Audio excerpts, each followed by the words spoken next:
아멘. 사랑을 저버리는 이스라엘의 모습을 오늘 말씀이 기록하고 있습니다.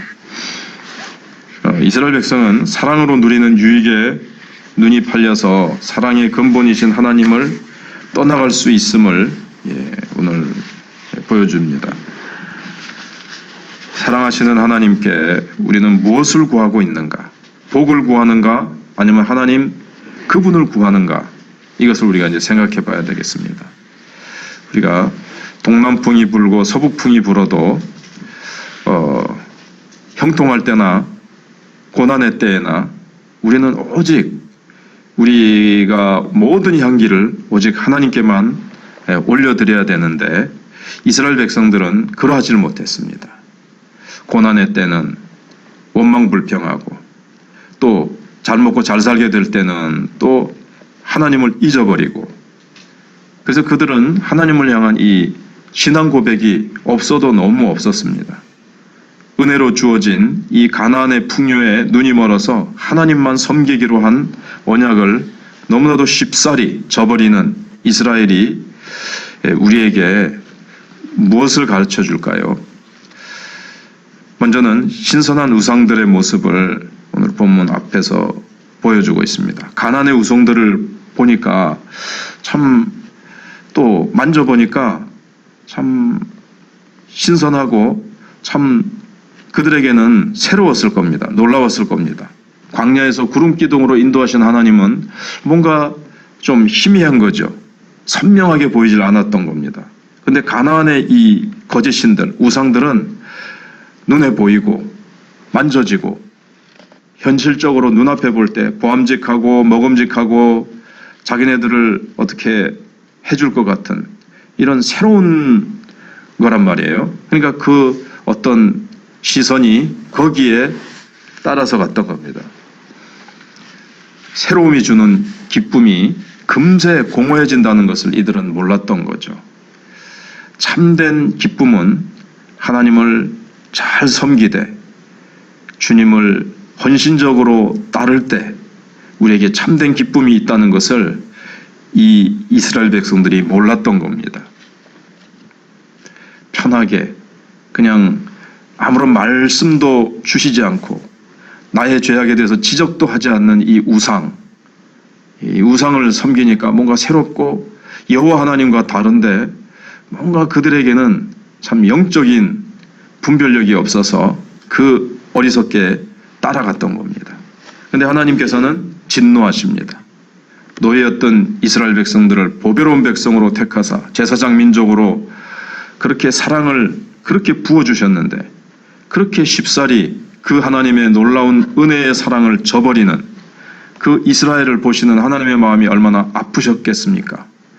가나안의 우상들에게 절하는 그들의 이 뒷모습을 보시는 하나님이 분노하시는 것이 당연합니다.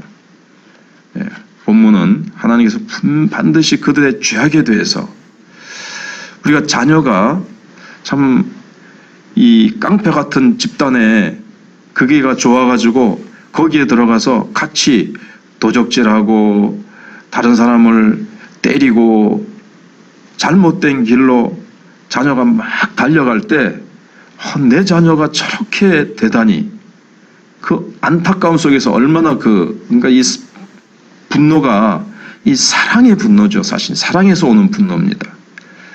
사랑하지 않으면요 질투도 분노도 없어요. 무관심이죠. 그런데 하나님께서는 사랑하시기 때문에 그들의 그 죄악된 모습과 멸망으로 달려가는 그 모습에 대해서 하나님은 분노하십니다. 하나님은 노하기를 더디하신다고 하지만 하나님께서 영원히 분노하시지 않는 것은 아닙니다. 영원히 참으시는 것은 아니에요. 물론 우리를 향해서는 십자가로 말미암아 우리에게는 하나님의 이 죄로 말미암는 분노는 끝났습니다. 그리스도 예수 안에 있는 자에는 결코 정죄함이 없다고 로마서 8장 1절이 말씀하기 때문입니다. 그러나 구약시대 때 이스라엘 백성들은 아직 거듭나지 않고 이들을 향한 이 죄 문제가 해결되지 않았기 때문에 하나님께서는 이 죄에 대해서 노하실 때가 있다는 것, 심판하신다는 것을 우리는 기억해야 됩니다. 그래서 진노 중에도 심판이 닥치기 전에 이스라엘 백성들이 먼저 분별하고 돌이키기를 바라시는 사랑이 하나님의 마음속에는 언제나 있습니다. 회개하면서 은혜와 긍휼을 믿고 엎드릴 때 하나님은 아무리 진노하실지라도 결국 긍휼히 여기십니다. 심판의 상징인 소돔과 고모라는 끝까지 회개하는 의인 10명이 없었기 때문에 멸망했지만 하나님 앞에서 죄를 깨닫고 회개하고 엎드리기만 하면 하나님은 언제 그랬냐는 듯이 그들을 사랑하시고 용서하시고 사랑하시고 품어주시고 받아주시고 다시 일으키시고 다시 언약에 신실하게 채워주시는 하나님이십니다.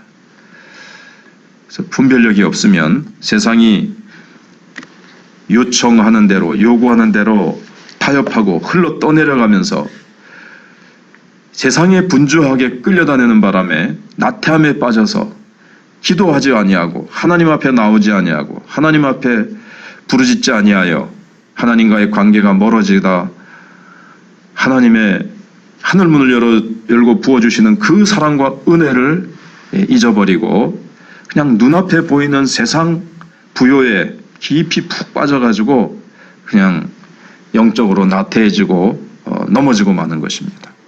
그래서 우리는 하나님 한 분을 향해 오롯이 충성하는 것이 참된 기쁨이 마르지 아니하는 영혼의 셈이라는 것을 기억하고 하나님 앞에 늘 나와서 기도하고 하나님과의 관계가 늘 아름답게 지속될 때에 우리 속에서 성령으로 말미암아 생수가 흘러 넘치게 된다는 것을 기억하고, 그러나 우리가 성령을 의지하지 아니하고 성령을 사모하지 아니하면 우리 속에 성령의 생수가 터져 나오지 아니하고 우리는 참 광야와 같은 그러한 영혼의 상태로 또 세상 속에서 방황하게 될 것입니다. 우리는 그것을 기억하고 늘 주님 앞에 오롯이 충성하는 하나님을 믿고 의지하는 하나님의 백성이 되어야 되겠습니다. 기도하겠습니다. 하나님 감사합니다. 오늘도 귀한 주일 허락하시고 이 새벽에 주 보좌 앞으로 우리를 불러주셨사오니 우리 마음 안에 지성소가 있습니다. 지성소 앞으로 언제나 나와서 주님의 임재를 누리며 우리 가운데 계시는 영광의 주님께서 지혜와 지식의 보화가 되시는 예수 그리스도가 내 안에 계십니다. 예수 그리스도를 항상 모시고 예수 그리스도께서 이스라엘 백성들을 광야에서 구름기둥, 불기둥으로 인도하셨듯이 오늘을 성령으로 우리에게 말씀하시고 성령께서 우리를 빛 가운데로 진리 가운데로 인도하심을 믿습니다. 아버지 하나님, 오늘도 사랑하는 성도들이 함께 모여서 주님 앞에 경배하며 예배드리며 주님의 이름을 송축할 때에 하나님께서 주의 백성들을 위하여 예비하신 하늘문을 여시고 우리에게 놀라운 은혜를 부어주시고 치유의 기름을 부어주시고 위로의 기름을 부어주셔서 사랑하는 성도들을 만지시고 새 힘을 주셔서 올 때는 혹시 무거운 마음을 가지고 왔더라도 수고하고 무거운 짐을 주님께 다 맡기고 갈 때는 깃털같이 가벼운 마음으로 또 성령의 무기로 무장하여서 힘있게 세상을 향하여 나아갈 수 있도록 하나님께서 함께하여 주시기를 원합니다. 예배의 기쁨, 성도의 교제의 기쁨을 아름답게 누리는 오늘 귀한 주일이 되게 하여 주시옵시고, 하나님께서 구역으로 또 제자훈련으로 모여서 말씀을 상고할 때 성령님 깨닫게 하시고 지식으로만 그치지 않게 하시고 우리의 인격이 되고 말씀이 우리의 삶 속에 열매로 나타날 수 있도록 행함으로 나타날 수 있도록 하나님 함께하여 주시옵소서. 일꾼으로 세워진 자들에게 성령으로 충만케 하셔서 더욱 엎드려 기도하여 사명 감당하게 하여 주시기를 원합니다. 다음 세대를 기억하시고 교회 학교에 하나님 은혜를 베푸시고 교회 교사들에게 힘을 주시옵소서.